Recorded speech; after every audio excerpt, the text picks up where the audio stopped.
everybody, I'm Elisa. We're back. We're doing the digestive system, and there's a lot to talk about when we talk about the teeth. So we're going to continue on with them a little bit more.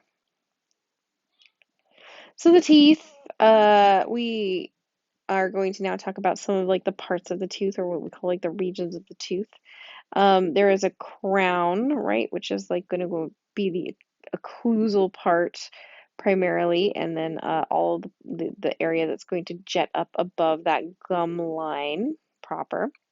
Below that is going to be like a root, right? And so the root is going to be embedded and like attached with the periodontal ligament in the alveolus, which is the socket, right? So it is part of the crown. There's like the neck, and it's where the crown, root, and the gum all kind of meet together. And then we also have the gingival sulcus. So um, when we talk about the like gingival, that means like gum.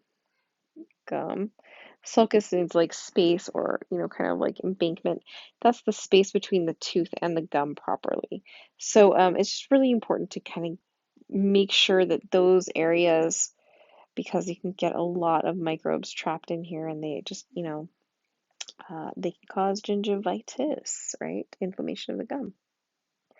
So dentin is a hard yellowish tissue that's going to be making up most of the tooth. But it's not all the tooth. It's actually a little bit lower integrity than the enamel, which is going to be making up the crown and the neck and the external portion of the tooth that is going to be in your like, enzyme rich, like microbe rich mouth all the time. So it's a non-cellular secretion that cannot regenerate. So once the enamel is deposited, that's like it skis, right? So it's important why it's important to just have proper nutrition when you are very, very young. It actually does show in the enamel.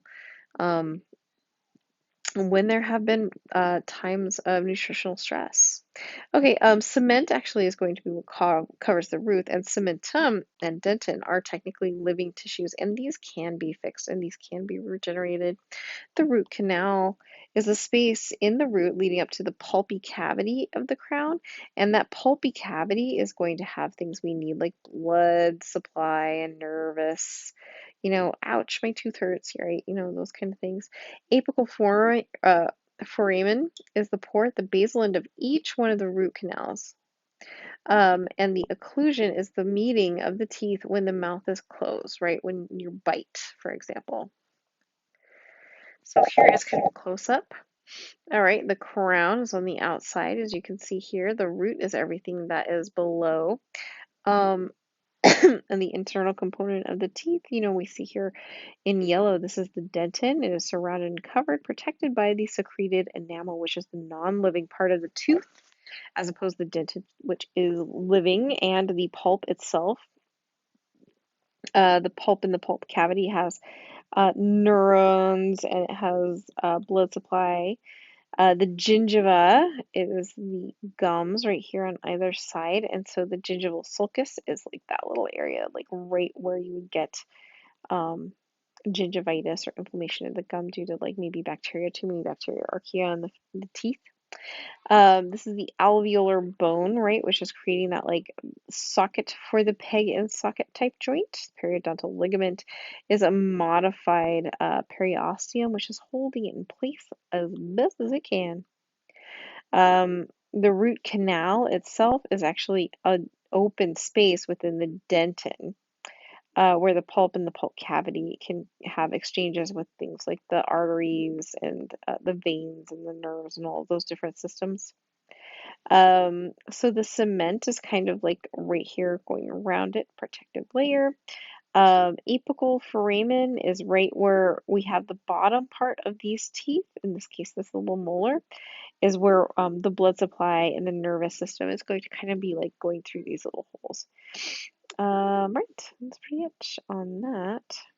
Okay, so permanent versus deciduous teeth. So this is a cutaway of an individual who is young and, oops, who's relatively young. So you can see they're forming their wisdom teeth right here, but they are not fully in.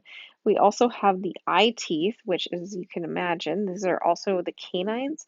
The root sometimes has gone into the orbit of the eye in historical, like, times, and so that's where we get that idea of like the eye teeth, right? So here's some more adult teeth coming in as they are going to be pushing those little baby teeth out to this out of the skull altogether.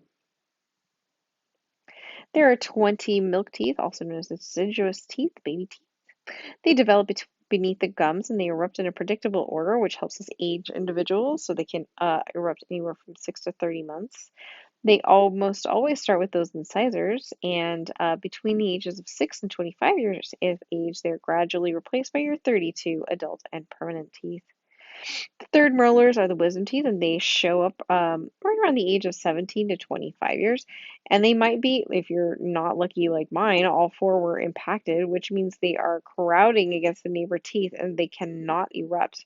Sometimes it means they're actually coming in sideways, which is like a crazy thought, right?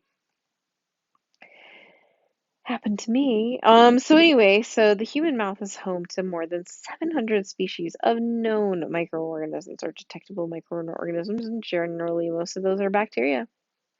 Plaque is kind of interesting. It's like a coral reef, right? It's like sticky residue on the teeth that is made up of bacteria and sugars and layers of that. When it becomes calcified, we call it dental calculus, right? So that's like a pretty serious stage there. Bacteria do what they can um, to eat up all the sugar they can find, and one of the byproducts is they release acid into that environment, and that can be what is dissolving the minerals in the enamel and just letting the dentin to actually either get ill or sick or to be exposed altogether, hence the cavity. The root canal is a therapy that's necessary if the cavity reaches the pulpy part of the tooth. Calculus and the gingival sulcus wedges the tooth and the gum apart, right? So it's like if you have, here's the tooth, right? Here's your tooth. And then here's, the gum, which should generally be pretty close, right? What can happen sometimes is bacteria can get in there. And then that's what's going to cause like gingivitis or the inflation of the gums. And if it's left unchecked, periodontal disease, which is actually destroying the bone around the teeth, that means that you're going to possibly result in tooth loss, right? So that's some scary stuff. Okay, well, I hope that was helpful for now, and I hope you're out there somewhere having a wonderful day. Bye bye.